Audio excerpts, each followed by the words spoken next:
Hey y'all, it's your girl, Life Coach Bree Clay. Thank you for those of you who have joined in on my live Q&A tonight. I also have some questions that were pre-submitted and I have them up on my laptop back here behind me. So if you see my eyes kind of shifting left and right, that's what I'm doing. I'm reading through some questions that people have already posted. So we want to go ahead and get into this. First of all, if you want to book with me, you know my site is, or my page is booking at yourlifeafterdivorce.com. I'll also put it down in the comments. I also have a website up, www.yourlifeafterdivorce.com. You can go over there and check out my page. Also do a booking, fill out a questionnaire and different things like that. So let's get right on into these questions that we have. If my phone cuts off or something cuts off, y'all forgive me because I am not tech savvy. Anybody who knows me knows that about me. So let's talk about the first question that I have. And the first question that I have, and I'm going to look on my sheet, is it normal for my intimacy drive to change?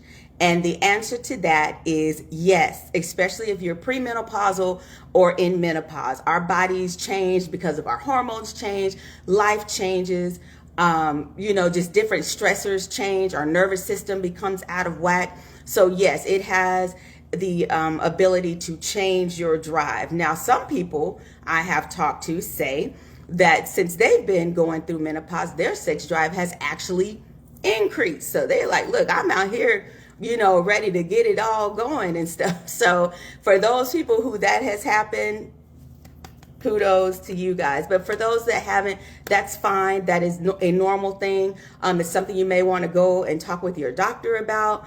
Maybe you can get some hormones or different things like that. But yes, it is normal to change. My next question I have is, what blocks intimacy the most? That's a great question because that depends. It really depends on you. It depends on, again, your environment, different things that are barriers that you may have. Some of the common things are fear or vulnerability. People are just too nervous to be vulnerable. They're not really into opening up. And so they're kind of like, eek, I'll get to this point and then all of a sudden I back off because I don't want anybody to see me like that.